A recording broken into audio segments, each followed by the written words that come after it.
All right, so let's turn this fan off here. We're in a Century building right now, and we blew the bathroom up a little bit, but we're gonna clean it up. Okay, let's have a little chat about coatings. I said I was gonna start getting into the drama of the coating business. You can see that there's gray primer, and there's like a white coating on top of it. This is all do-it-yourself stuff that was done by the apartment manager. We're gonna call him Uncle. Uncle Bill had no idea what he was doing, and Uncle's going based off of whatever the paint store told him. So let's talk about the paint store for a second. All right, let's shake off some of the dust here and get into some important stuff here. So, see, we had our mask on. I got my earphones over there. Put them on. Here, I gotta show you guys this. This connects via Bluetooth. Very cool. They're like basically shooting range earmuffs with speakers on them. And everything else is quiet, and you can hear your music or your podcast or whatever while you're working away. So, we got this tub here, okay? All right? I'm gonna tell you guys something, okay? In the coatings business, and I don't know why it is in this business, probably because the coating manufacturers that sell people this, they're selling it to small businesses, like people that have 2, 3, 4, 5 people working in their operation. They don't have like huge buying power, like, you know, like dealerships that buy from DuPont or PPG that are like, you know, working on cars and stuff, or they, you know, they literally buy like $400,000 worth of coating a year. Where maybe, I don't even know how much like some of these small businesses would be spending, maybe, you know, less than 20,000. We'll go with that number, less than 20,000 a year in coating. So sometimes like it won't be consistent. And the companies don't really know what to do about it because they're not like bonded together, you know, with this like huge, you know, conglomerate buying group, you know, where if you make garbage, we're going to boycott you and we're basically going to drive you out of business, right? So let's say PPG sold to, you know, Chrysler and their vehicles that they paint in their factories. Let's say they sold them a bunch of garbage, right? They would just drop them and they would lose like $1 zillion account, right? And that would, you know, hurt PPG. So they're not going to let that happen. But in this business, you're selling to smaller groups of guys that are basically private entities that apply resins on tubs. You can screw a bunch of guys and nobody will ever know. So there's always, be leery, if you're a refinisher, be leery about people that say, oh, there's this new coating that came out. I don't want to try a new coating that came out. I want to use a coating that's been around for like 10 years and has a 10-year track record. That's what we use. So let's say you're a business and you're selling coating and you call me up, okay? And we chew through a lot of coating. So you want me to try your coating out, put it in production.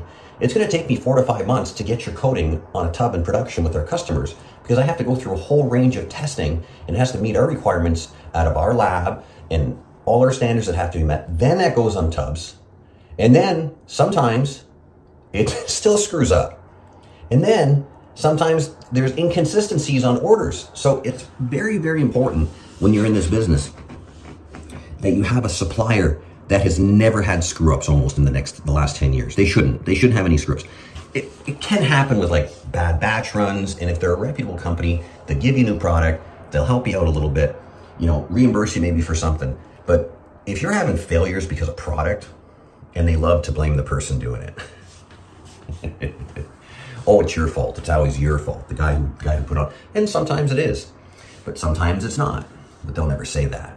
So, if you guys want the list of good companies that I've used, number 1, don't buy anything at a store. Okay, do not use lacquer primer on a tub. Don't buy epoxy. Don't buy epoxies. Don't put an epoxy on a tub. It has to be a urethane or polyurethane, or it turns yellow. Okay, I don't care what anybody says. Don't believe them. They're salespeople. They want to sell you a product. They're only looking for a paycheck. You are stuck with the garbage that you have to warranty for the next 1, 2, 4. We give 5 years plus another 5-year goodwill guarantee on top of that. So I could be married to your tub for 10 years. Okay, that's how long our stuff has to last. So it's got to be good. I use Top Coat. I love Top Coat. Their stuff is super, super good. There's other companies that are good. If you don't want to use them, you can use other companies. You can send me. You put questions in the comments here, and I'll send you messages back. You want a list of garbage companies that's junk out there that I've ran into? Go ahead, send me a DM. Ask me who it is. I'll tell you about them all. And there's a whole pile of them. So be careful. Also, you want to use an isocyanate coating.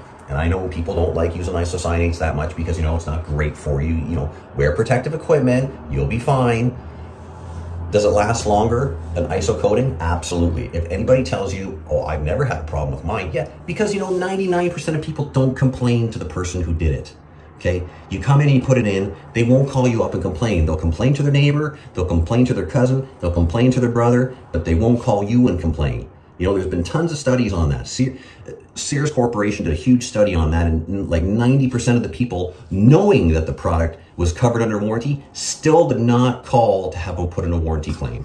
What does that tell you? That tells you that 90% or better are not going to call and complain. So if you're not getting calls and complaints, that doesn't mean it's not screwing up. That means you're just not getting calls. You have to go back and physically look at the job. What does it look like after 2-3 years? What does it look like after 5-7 years? You know, I've been doing this long enough that I've done that now. So I know what works and what doesn't work. In a non-isocyanate coating, they're not there yet with their chemistry.